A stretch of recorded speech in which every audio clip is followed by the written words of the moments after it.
Governmental structure in the United States is more complicated than in most countries, which in turn influences the complexities of public finance.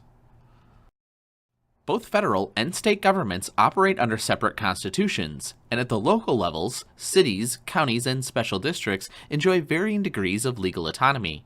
Each level has its own authority to levy taxes and to collect revenues to support the delivery of its services.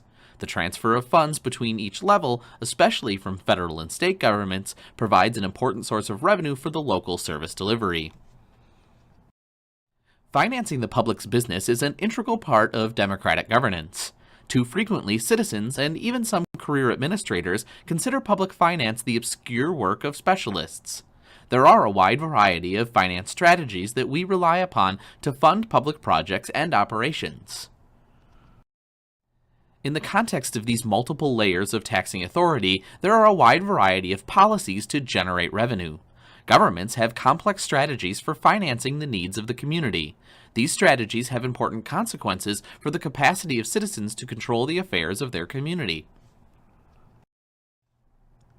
A study of government revenue and budgeting demonstrates common principles of revenue diversification, a need for fiscal transparency, and common practices of budgeting, accounting, and organizational management control. Further, government administrators must have a full grounding in the political systems and dynamics that surround their programs. Support to local governments from the states and the federal government has become less certain. Faced with reduced revenues, states have carefully reviewed intergovernmental payments to local governments. These once protected transfer payments have now been reduced and limited in many states. State-level tax and spending limitations continue for many local governments. These limits control one or several parts of the property tax equation by capping the tax rate, prescribing valuation, or limiting the total tax imposed.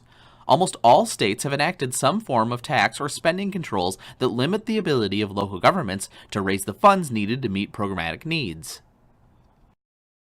So, successful management of public resources will increasingly depend on becoming more conscious of revenue strategies, educating taxpayers about the benefits of public expenditures, and developing public-private partnerships to fund public goods.